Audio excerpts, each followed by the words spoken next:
Time to talk Bambi the Reckoning, but first I need to apologize for the lack of content lately. The past several weeks have been insane. 3 weeks ago my father passed away. Later that same week my daughter is diagnosed with type 1 diabetes, and just last week we had to put our cat down. So it's been hectic, it's been emotional, and frankly, I have not been in any kind of mood to film. So I apologize for lack of content, but I'm trying to get back into some sort of normality. We're going to start here with Bambi the Reckoning because that is the one thing I was able to watch during this entire couple weeks of chaos. Do me a favor, hit that like and subscribe button for me. I would really appreciate it right about now. But that being said, let's talk Bambi the Reckoning because this movie was actually pretty good.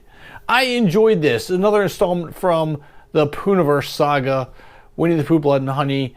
Nah, I didn't like that one. Let's face it, that movie sucked. Winnie the Pooh, Blood and Honey 2. Loved it. Absolutely love that movie. I could watch that again. Probably tomorrow. Might do that. Peter Pan Neverland Nightmare. That one was okay. I enjoyed it. There were some things about it I didn't like, but it was an alright movie. And then Bambi the Reckoning, you know what?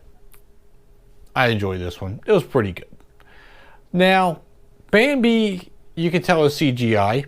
Obviously, you're going to have to CGI this because there's absolutely no way of creating this kind of a creature with practical effects. Now, I think because of which a lot of the kill scenes are, I don't want to say they're off scene, but they're not as detailed as a practical effect would be. Now, it doesn't mean that the kill scenes are bad because there's a lot of really good ones. There's some obvious impalings, right? You got a deer going crazy, you're going to get some antlers impaling people, and you get that. You also get a couple other interesting kill scenes, and they do use some practical effects for the kills using deer parts, I guess we'll say. I don't want to ruin the movie for you, but I will ruin the movie at the end of this video because there is something about this film that drives me absolutely insane. So later I will warn you so I don't, ruin it for you if you don't want. I'm going to ruin the end of this movie because something about it just irks a nerve. But until then, the movie was actually pretty good. The actors in here, a couple of them fell flat for me. A couple of them were okay.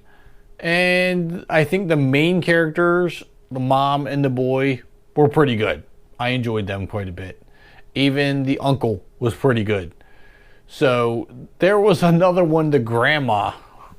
Grandma I felt bad for, but Grandma was one of the most interesting characters because she's not mentally all there. Right? I don't want to say she's got dementia, but maybe she does have dementia. She doesn't speak well.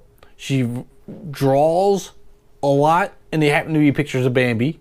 Or at least you and I know she's drawing Bambi, but they just think she's drawing a deer. And she's kind of like got PTSD almost. But we don't know the story behind her. We don't know why she is the way she is, and that's what's most intriguing. The mystery behind Grandma. I like the mystery behind Grandma because I want to know more about her. What happened to her to put her in that state? That's what I like, a little bit of mystery. Now, the boy, on the other hand, this boy, I feel bad for him. He's been put through the ringer. Mom, she's trying her best to hold things together. It's falling apart on her. But it's a good story. I like where it's going. I really enjoy, I'm going to backtrack a little bit, the beginning of these films where you have the animated drawings, the old school animated stick drawings that help explain the story, what's going on, how did Bambi become this monster, almost like a prequel to this story, helps explain things. I think they could have opened that up a little bit more. I think they dove into that a little bit more in the Winnie the Pooh movies than they did in this one. And that's just a little thing that I really think is fun to watch. Adds a little bit of campiness and a cartooniness. It's just fun. Now, the thing that drives me nuts about this movie, again, if you haven't seen it, major spoiler alert. Major spoiler alert. So, Here we go. Throughout this entire movie, Bambi is being shot at by multiple people, multiple guns, some at the same time, and this deer keeps coming. There's no stopping this deer. We're talking even head-on charges at hunters, blasting at him, keeps going. But at the end of this movie, one disgruntled hunter has a handgun from, we're going to guess 15 yards away, blows apart Bambi's kneecap with one shot, 2-3 more shots to the body, Bambi drops. He's done. How is this possible? Bambi's practically been invincible this entire movie, and now a handgun drops it in like 3 or 4 shots? I don't understand this.